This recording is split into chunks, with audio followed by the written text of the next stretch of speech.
memoria de mis recuerdos, la ciudad se fue poblando y en el centro van quedando los recuerdos de mi vida.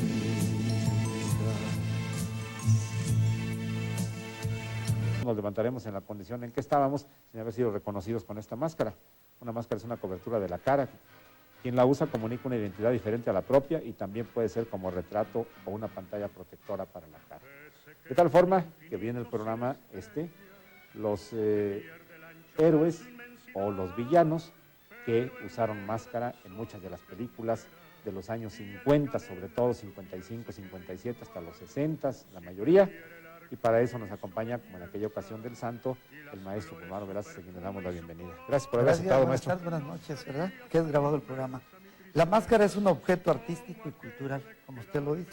Encierra misticismo, encierra ritual, misterio, ¿verdad?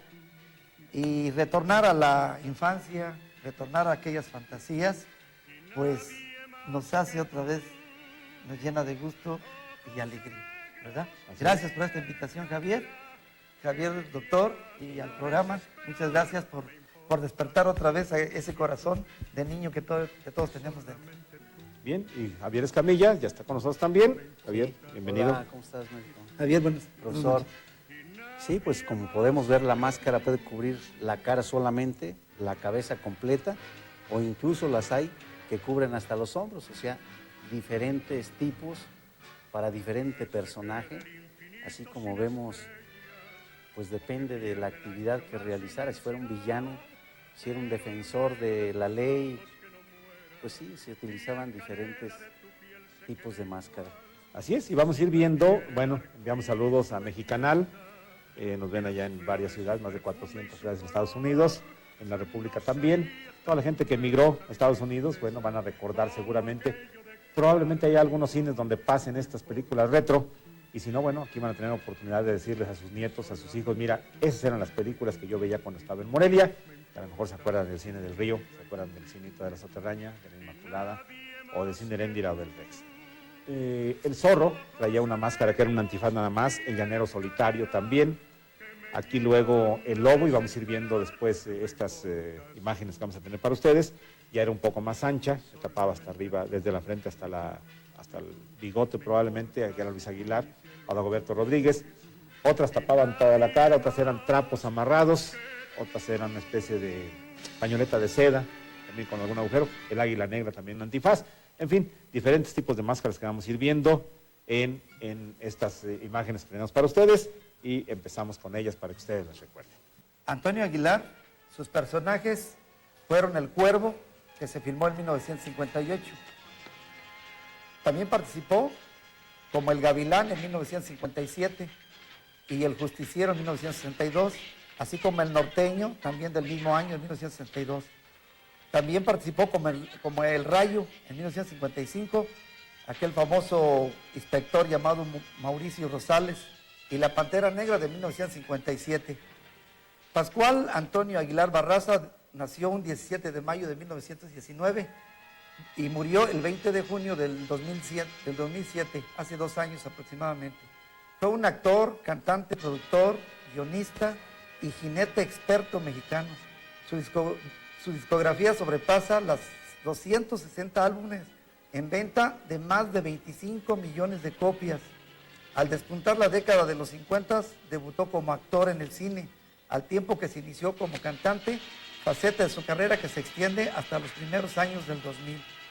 De sencillo trato, Antonio Aguilar es considerado ya una leyenda de la música popular mexicana y el último entre los grandes íconos y figuras como Pedro Infante, Jorge Negrete, Javier Solís, José Alfredo Jiménez, entre otros.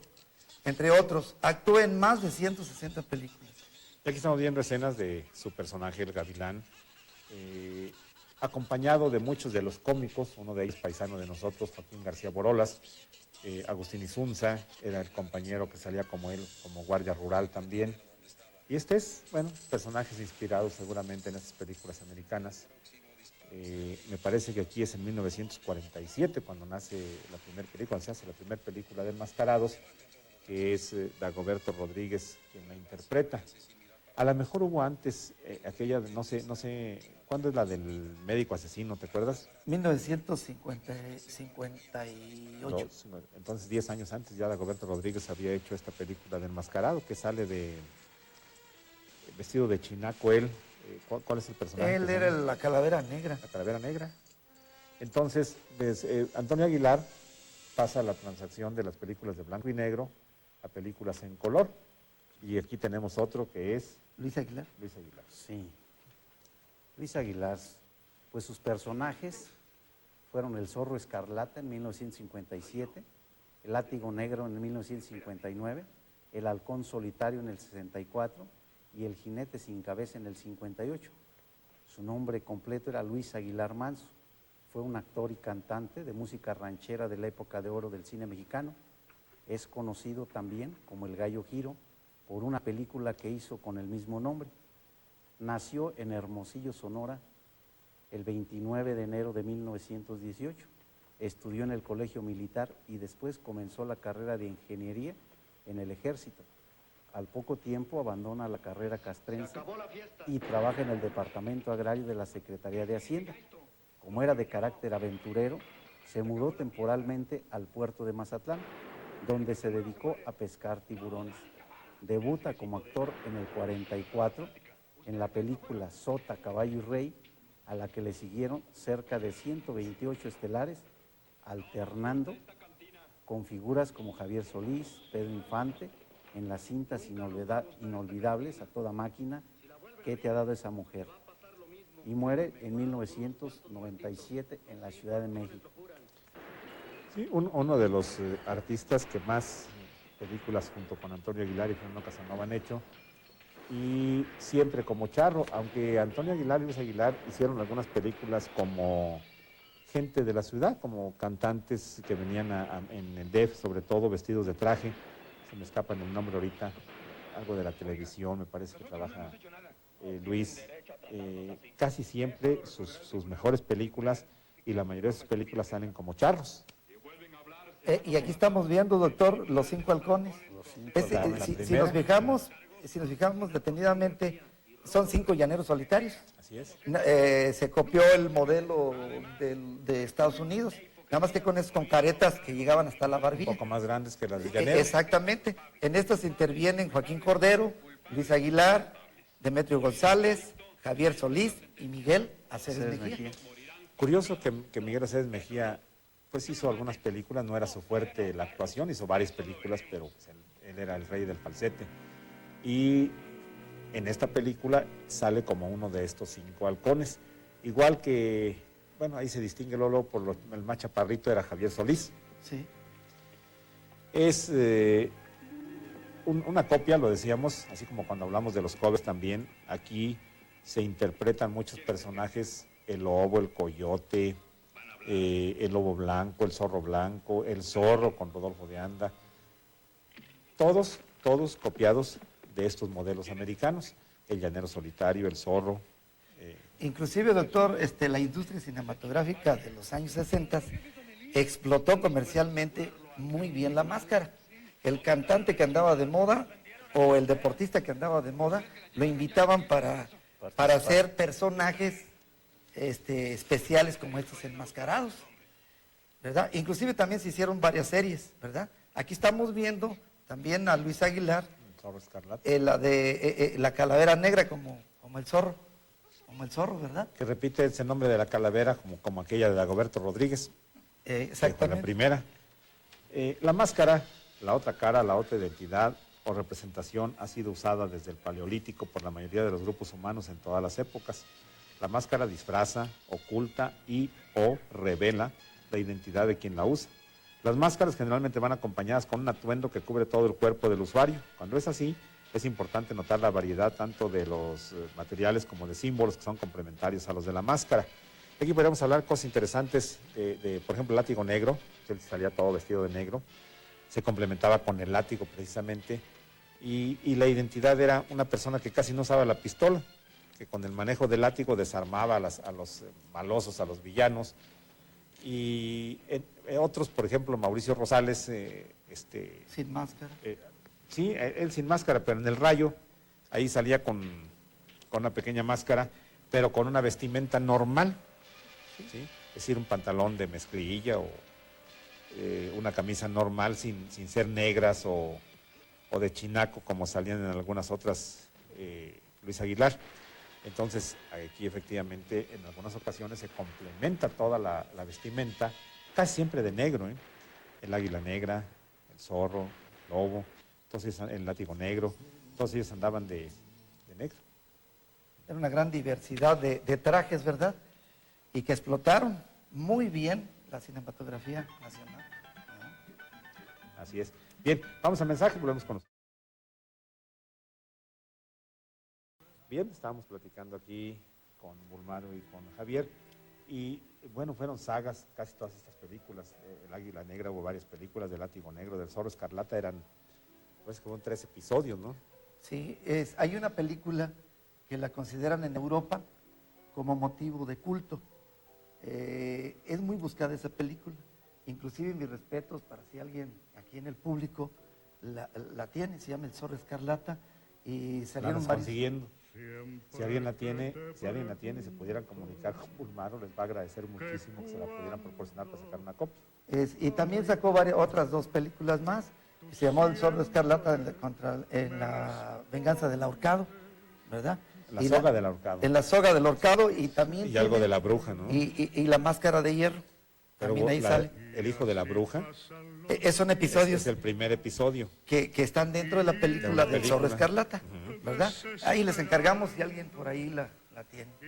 Me acuerdo de esa película, de la bruja estaba en una cueva, en una especie de montaña, y su hijo era me parece que no tenía más que un ojo, no podía Jaime hablar. Fernández era el que la hacía de zombie, como de muerto, sí, así es. viviente. Bien, del Látigo Negro también estábamos recordando ahorita, el Látigo Negro y el Látigo Negro Contra el ánima del ahorcado. contra el ánima del ahorcado. Hay una donde salen 2 látigos negros, ¿cuál fue? ¿No te acuerdas? El misterio del látigo Que negro. se pelean los En una de dos esas al final y luego son Luis 3, Aguilar el misterio del látigo negro. El látigo negro, el ánima del ahorcado.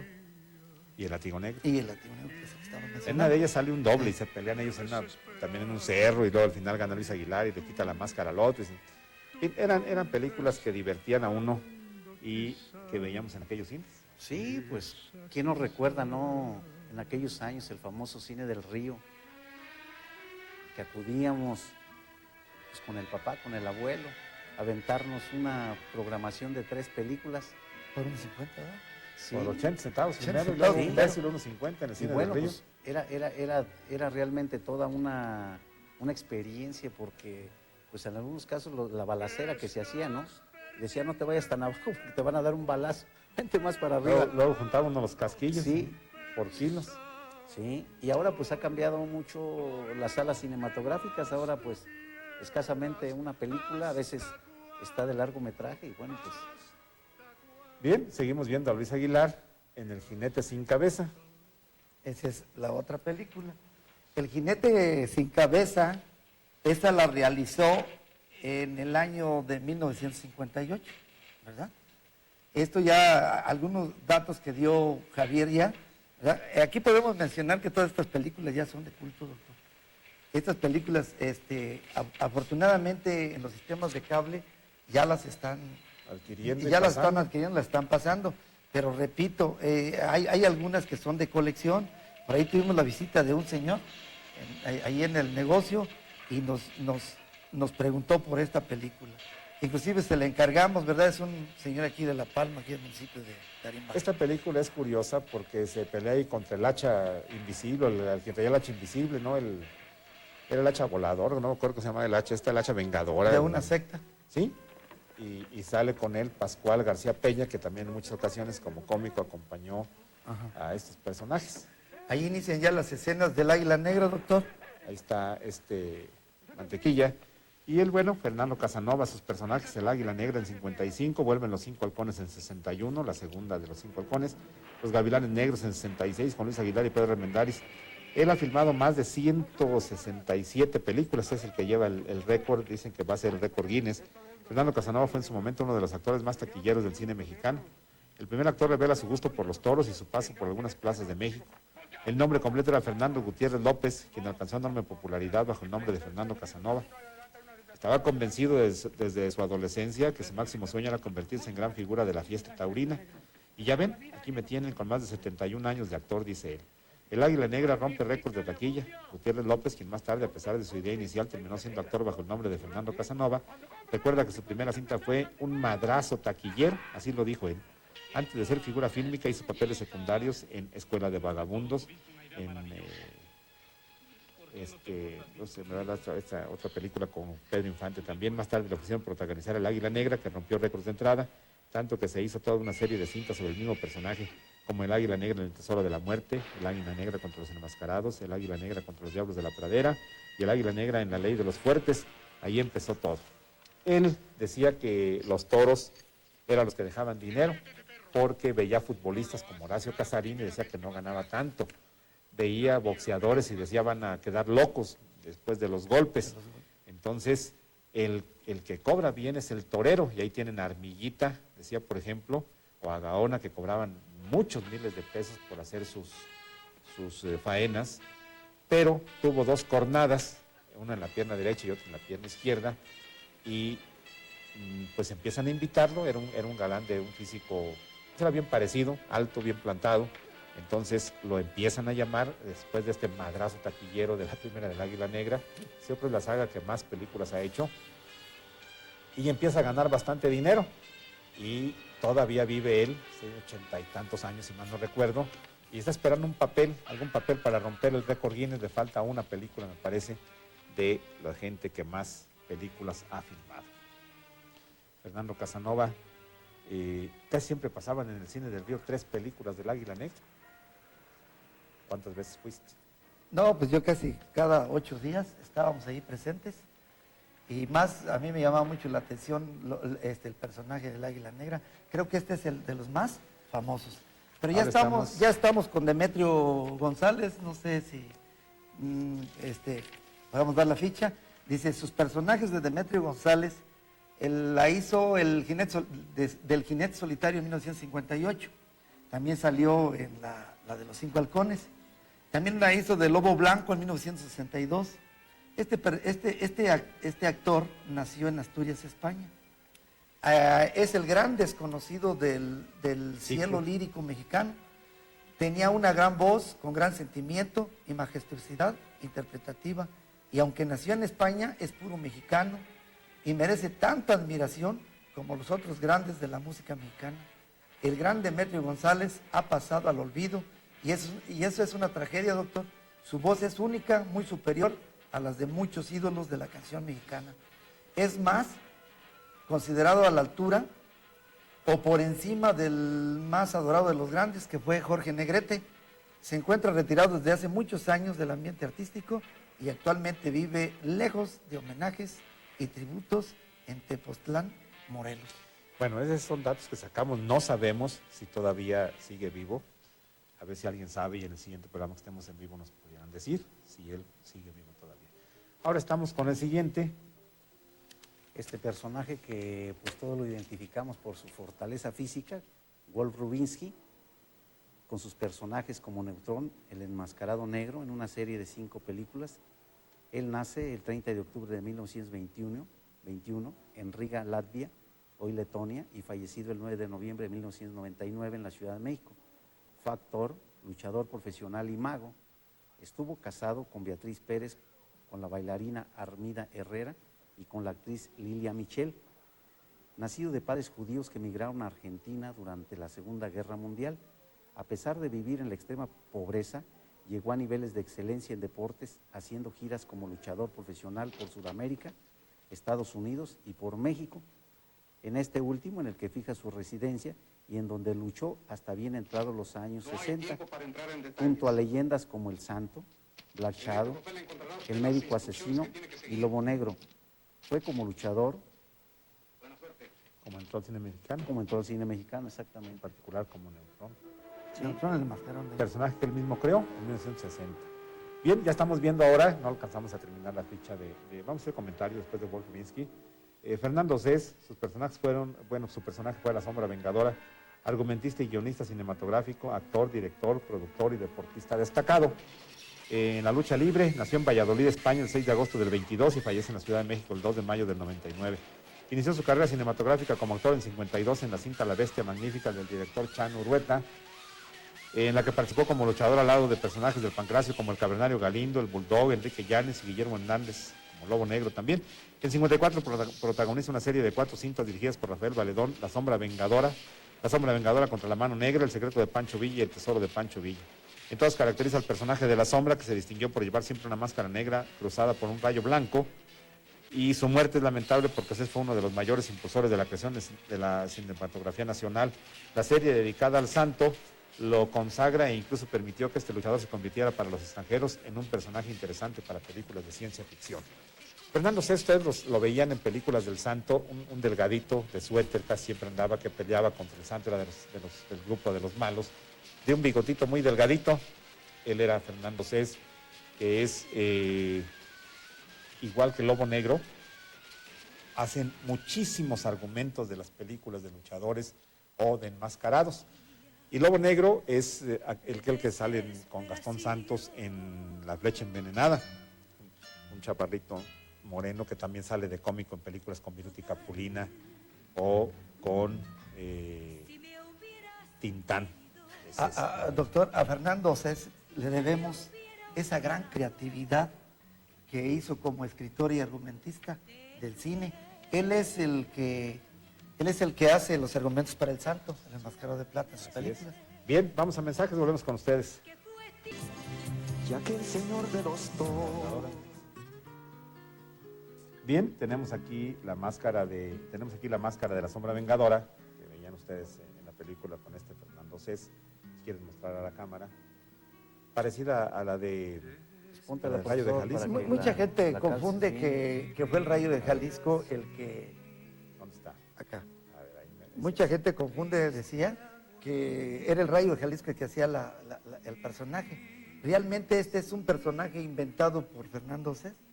Fernando Cés ganó más dinero como argumentista que como actor.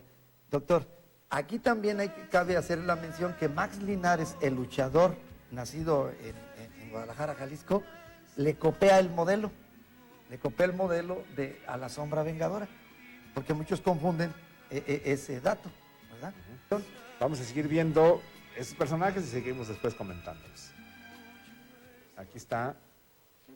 Este es Eric del Castillo, que todavía está en activo, trabaja todavía en la televisión, ¿verdad? Sí, claro. Dice así, su personaje fue el señor Tormenta, un enmascarado, ¿verdad? Muy interesante.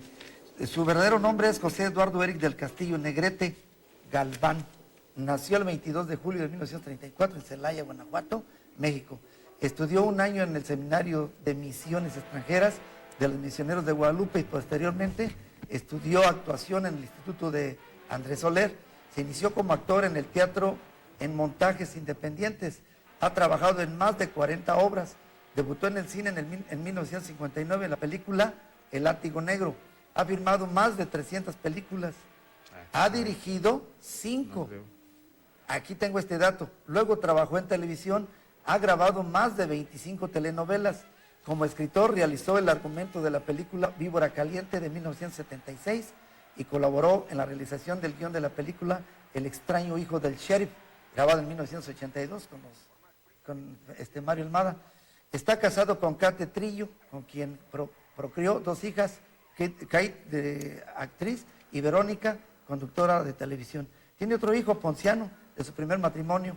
El nombre de este extraordinario primer actor está escrito con letras de oro en la historia del cine, la televisión y el teatro mexicano. Siguen viendo ahora escenas de Neutrón, De Wolf Rubinsky, Wolf Rubinsky.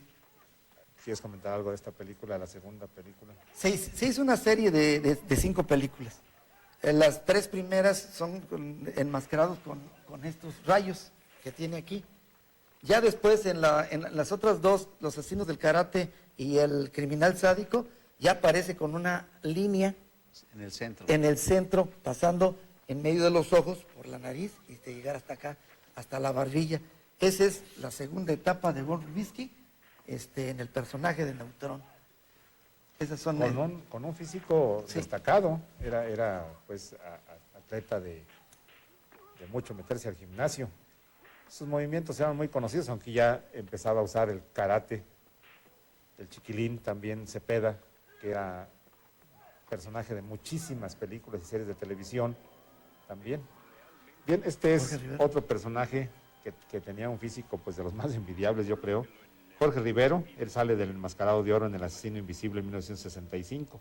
Su nombre completo era Jorge Pous Ribe, nace el 15 de junio de 38 en México, mejor conocido como Jorge Rivero. Uno de los actores más atléticos del cine mexicano, fue practicante de fisicoculturismo durante varios años, ingeniero químico de profesión, empieza su carrera como actor en 64 en el papel del Enmascarado de Oro en la cinta El Asesino Invisible. También participó en las cintas Jesús, el Niño Dios en 1969, El Mexicano en 66, Los Endemoniados del Ring en 64, Operación 67 en 66, El Tesoro de Moctezuma en 66, Estafa de Amor en 68, Al Rojo Vivo en 69, luego hizo una serie de ficheras, Bellas de Noche en 74, Bellas de Noche 2, Las Ficheras 2 en 77, El Taur en 79 con Vicente Fernández, Muñecas de Medianoche en 78 con el mismo elenco de Las Ficheras. En la actualidad radica en los Estados Unidos, donde ha filmado unas películas y se dedica a hacer diferentes comerciales para la televisión. Aquí todavía no tenía el físico que llegó a tener después en otras cintas, como la del Mexicano, por ejemplo, donde es una persona ya, un emigrado, que empieza a pelearse allá en Estados Unidos, ganando dinero en peleas en las cantinas. Aquí tenemos otros dos personajes muy interesantes, que es Ángel y Satán. Aquí se hicieron dos películas, La Mano que Aprieta, de 1964, y Los Endemoniados del Rin, de 1966. ¿Qué podemos decir de estos? Juan Manuel Guajardo Mejorado era su nombre correcto, de René Copetes. Él la hizo de Ángel en esta película. Carlos Lagarde, ahí. Durante 3 años asiste al gimnasio con las enseñanzas de Chema López, el Copetes Guajardo, que fue un luchador pues muy conocido. Sí, Carlos Lagarde Satán, mejor conocido, Carlos de Lucio Lagarde, que era su nombre real, de este excelente gladiador de antaño, mejor conocido en el ring como Karloff Lagar, nació el 27 de julio de 1928 en Zapotlán de Juárez, Hidalgo. Es uno de los grandes luchadores mexicanos y así el 31 de enero de 1957 obtiene su primer centro universal peso welter en la Arena Coliseo de México, derrotando nada más y nada menos que al legendario Blue Demon entre sus víctimas en duelo de apuestas donde arriesgó su cabellera. Las más importantes que ganó son la cabellera del Cavernario Galindo, Black Shadow, Huracán Ramírez, Gori Guerrero, Enrique Llanes. Eso le valió, junto a Guajardo, ser llamado para participar en la filmación de 2 películas en la serie Los Endemoniados del Ring y La Mano que Aprieta. Y las escenas que estamos viendo son de Jorge Rusek, ya fallecido también, muchísimas películas y muchas telenovelas sobre todo. Sale del Enmascarado en El Hijo del Diablo en 1966. Jorge Rusek nació en Guaymas, Sonora, el 4 de enero del 32 y muere el 30 de julio de 1998. Actor mexicano, Jorge Antonio Rusek Martínez, su nombre completo, estará siempre en el corazón de los duranguenses. Jorge nació en Guaymas, Sonora, pero adoptó y lo adoptaron en tierras duranguenses. Las quiso tanto que en vida pidió que sus cenizas fueran esparcidas ahí donde están los sets cinematográficos, lo que se hizo ese mismo año que murió. Mira, y ahora, Morelia, Michoacán, aporta un gran actor, es Julio Alemán. Participó como enmascarado en El Látigo Negro en 1957, Los Encapuchados del Infierno. Ahí lo estamos viendo con el traje blanco, ¿verdad? Y los otros, los Encapuchados del Infierno, eran de color negro. Y también participó en una serie de un enmascarado llamado Rocambole en 1965. Julio Méndez Alemán es su nombre correcto, nació el 29 de noviembre de 1933 en Morelia, Michoacán, México. Hijo de José Méndez Velázquez, banquero de profesión, y Otilia Alemán. El octavo de 10 hermanos, abandonó su carrera como ingeniero textil agrónomo para convertirse en actor. Debutó en el teatro a los 21 años de edad y en el cine en el año 1957 en la película El Zarco. Trabajó en la primera telenovela mexicana Senda Prohibida de 1958. Fue diputado en la Asamblea Nacional y secretario general de la ANDA. aunque este es un mero accidente, yo siempre lo he dicho así, porque luego quieren allá hacer una serie de homenajes a gente como Julio Alemán o como a Joaquín García Borolas, como a Lidia Prado en algún momento, que es nacida en Michoacán también. Pero la pregunta es, ¿qué han hecho por Morelia? Yo nunca he oído que diga en ningún lado que él es de Morelia, que la gente visite Morelia, que vengan el turismo a Morelia, como nunca oía a Borolas decir que había estudiado en San Nicolás, que había nacido cerca del barrio de la Soterraña. Luego entonces, pues así lo digo yo, es un mero accidente que haya nacido aquí. No creo, como actor, mis respetos, y que se le hagan homenajes como actor, pero como aquí que quieren imponerle que la presa Morelos y que no sé cuánto, pues él no le ha dado honra y presa a Morelia nunca, ni como lo dicen tampoco a Borolas, ni han mencionado, y vuelvo a repetir, yo, en lo personal, nunca he escuchado que presuma a su ciudad natal. En alguna ocasión platiqué con él 10 minutos, que venía a una entrevista de radio. Es una gente agradable, repito, ellos son los primeros promotores de la ciudad donde nacieron y no lo han sido. Esa es la otra Yo máscara. te lo he dicho a ti, así es, ¿no? Sí, Como preséntanos actor, la mis máscara, respetos. Como su carrera cinematográfica en la televisión, mis respetos. Como gente que le ha dado a Morelia, nada. No le ha dado nada. Ni Borolas tampoco le dio nada a Morelia. Ni Lilia Prado en alguna ocasión, en una oportunidad de decírselos, no vino y dijo, ay, unas disculpas porque no vengo a mi lindo Michoacán. ¿Cuándo presumió que era de Michoacán? Nunca. No sé fanicano, pero bueno, ellas son los principales y ellos son los principales promotores. Si han llegado a un lugar donde tienen la oportunidad de estar en las cámaras, en los periódicos, en las revistas, pues de presumir la ciudad donde nacieron, de presumir el estado donde nacieron y que la gente venga para acá. Entonces, sí, fue diputado, sí fue presidente, secretario general de la ANDA, perdón, pero nunca presumió a Morelos. Julio Alemán, me tocó trabajar aquí, tiene un primo él que toca la guitarra y en algunos programas aquí, no recuerdo el nombre de los programas, a ver si me dices, por favor, Luis, los programas que había de musicales donde el primo de Julio Alemán tocaba la guitarra aquí acompañando a alguna cantante. Entonces, Noches de Romance se llamaba este programa donde el primo de Julio Alemán nos contó varias anécdotas de él, de Julio Alemán, y hasta ahí. Esto de los personajes de las máscaras, dice, la razón de ser de una máscara es que será habitada por los espíritus. Y luego hablan del portador de la máscara, y se dice, la persona que usa la máscara también está en asociación directa con el espíritu, por lo que corre el riesgo de ser afectado por él. Así es, muchos se creían.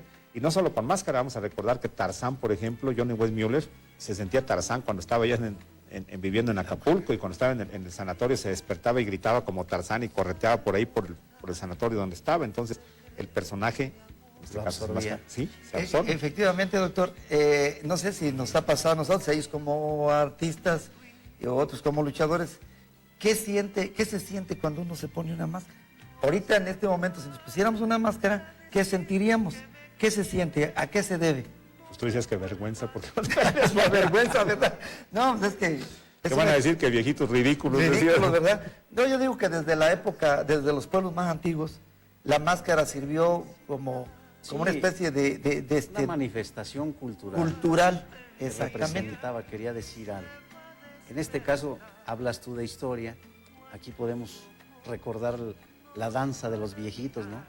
Una representación, pues, que tiene también varios aspectos, varias versiones, y que desde luego pues tiene una representación cultural donde un pueblo se manifiesta ante algunos hechos, y al paso del tiempo pues se van transformando, los personajes lógicamente van siendo más polémicos, algunos agarrando el camino del bien, otros del mal, pero pues en sí se transforman al ponerse una máscara. Transfórmate, por favor, doctor. Vamos a mensajes y regresando vamos a estar transformados aquí.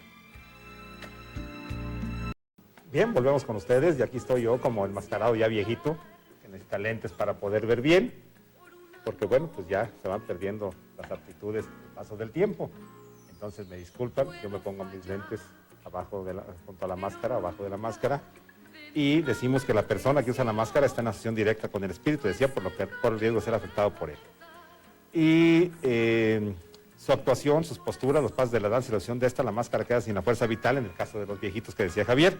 Claro. Cuando se está usando la máscara hay una pérdida de la personalidad previa y va adquiriéndose una nueva. Algunas veces se sufren cambios psíquicos.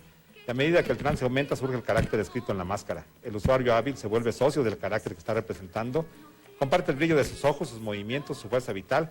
En ocasiones parece que son psicológicamente complementarios y pueden estar totalmente unidos al carácter que quiere representar. Y se vio muy bien en la película de La Máscara, esta del cómico americano, que se pega la máscara y cambia totalmente su forma de ser, su carácter, sus actitudes. Pues ahí se ve perfectamente lo que la máscara hace con una persona. Estas máscaras son simplemente un trapo con unos agujeros y fueron usados en películas como los de Aguilar. la del Zorro Escarlata, las de Julio Alemán, precisamente, con los que estaba peleando ahí con la misma máscara esta de satín, de tela, muy sencillas. Como usted decía, doctor, la máscara cambia el estado de ánimo. Por ahí mencionaba el hijo del santo, un hijo del santo de los 10 que tuvo. Dice, mi papá realmente sin máscara, pues no se subía ni a una barda. Pero al momento en que se ponía la máscara, Era el ídolo, el héroe. no, brincaba esa y más bardas, ¿verdad? Entonces, tiene algo mítico, tiene algo muy especial el ponerse una máscara, ¿verdad? El problema aquí va a ser que nos van a decir, ya vénganse así a todos los programas. Pero a veces no viene la policía, van a pensar Porque que somos ahorita al salir del canal. ahorita que fuimos a ver si nos hacían las máscaras, volteaban todas las personas y una señora así nos dijo, ¿qué banco van a robar o qué van a ir a hacer o qué? ¿Verdad? El comentario que nos hizo. Pues menos mal, doctor, que no te dijeron, todo lo que te tape la cara se te ve bien. Por eso es lo que te digo. Así van a hablar y van a decir, ya salgan de los siguientes programas con las máscaras Sí, porque se ven mejor. ¿Verdad? ¿Y qué me Que puedes como decir se de ven esta ahí. que traigo yo? Ay, esa máscara fue creada precisamente por un director de cine de los Rodríguez. Ismael y Joselito Rodríguez crearon esa máscara muy bonita que se le llamó El Príncipe de Seda, Huracán Ramírez. En las películas la hacía en la trama David Silva, pero realmente quien era personificado era Bobby Bonales, un luchador muy profesional. famoso, y más tarde Daniel García, que en paz descanse también, ya murió ese extraordinario luchador, ¿verdad? Así es. Bien, pues a propósito de David Silva, vamos a dar algunos comentarios después, porque él también pues hizo películas de enmascarados y muchísimos años siguió trabajando. Entonces son los que van perdiendo su galanura y luego salen ya de villanos, como también lo hizo quien vamos a ver ahorita en los apoyos. De Julio Alemán. Este apoyo de, bueno, después de que Luis Aguilar hace la serie de Látigo Negro, retoma el papel Julio Alemán y hace varios episodios también, acompañado de Beto el Boticario. ¿Quién era el que salía con Luis Aguilar? ¿No te acuerdas de Pascual Peña. Era Pascual, Un gordito. sí, Pascual García Peña. Aquí es el Beto el Boticario, el que sale de compañero, y siempre que llegaba donde había alguna atrocidad o estaban haciendo algún asalto, haciendo algún robo, llegaba y decía, buenas noches, caballeros, y empezaba a dar los latigazos. No sé cuántos, no recuerdas tú cuántas películas hizo Julio Alemán como Látigo Negro. Nada más hizo, más bien son series. Sí. El Látigo Negro, La Muerte Pasa Lista, recuerdo, el Misterio del Látigo Negro, pero sí fueron como unas 3 series las que hizo, con diferentes episodios, ¿verdad? Sale en uno de ellos aquel bien recordado actor cómico también, Pancho Córdoba, que salía de Cherry. Ahí. Este es Rocambole, Otro con personaje, Germán Julio. Robles, que fue famoso como el vampiro en aquella serie de películas con Abel Salazar. Ahí está Julio. ¿Sí? Julio Alemán y Germán Robles, un actorazo mexicano también. Aquí había 2 tipos de enmascarados, doctor. Los que eran del medio urbano, es decir, que le hacían como agentes secretos, ¿verdad? Y los otros, como los que acabamos de ver, como Antonio Aguilar y todos esos rancheros, que la hacían en el medio rural, ¿verdad? En los ranchos, donde impartían la justicia, ¿verdad? Y acababan con los malvados. Rocambole es seguramente tomado de la serie aquella cómica de Fantomas. Y este es el que les decía, este fue el primero que sale enmascarado. Él hizo El Lobo en 52, el Jinete Fantasma en 46, que es el antecedente. Entonces no era La Calavera Negra, el Jinete Fantasma la que hizo. Firma 122 películas y su primero fue El Charro de las Calaveras y culmina con la película El Mexicano. Al paso del tiempo, Dagoberto Rodríguez pues, se va poniendo gordito, va envejeciendo. Creo que una película sale con el piporro incluso, de paralítico, que no era tal, sino se hacía pasar por paralítico. Y vean ustedes, es un trapo con unos agujeros amarrado en la parte de atrás. Ahí está como lo que acabamos de ponernos ahorita. Ese era lo que usaba como máscara. Y luego una capa también. Entonces, Dagoberto Rodríguez pasa este trance igual que David Silva, de ser galán, de ser enmascarado bueno, a ser después villano en muchísimas películas también. Los Jinetes de la Bruja trabaja todavía.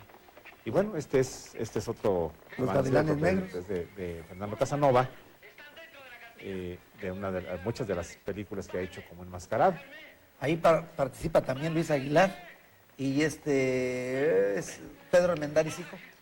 Ahí también participan en esa Que película Los también Gavilanes se Negros. enmascara.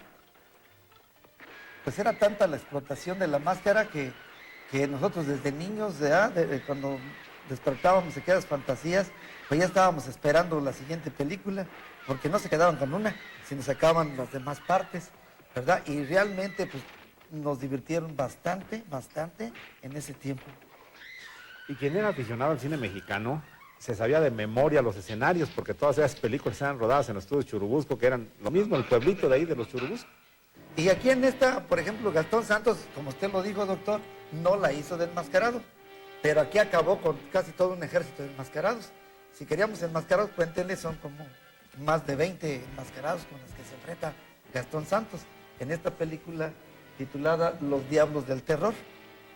Curiosamente, Gastón Santos, hijo de Gonzalo N. Santos, que fue gobernador de San Luis Potosí, pues gente de dinero, era dueño del Gargaleote, un emporio de producción lechera y de hortalizas, frutas, etcétera. Gente de dinero, pues empezó a hacer, él empezó como rejoneador con aquel caballo Rayo de Plata, que fue muerto aquí en Morelia por una cornada de un toro. Lloró mucho Gastón Santos la pérdida de ese caballo, porque muchas de las películas salió con él.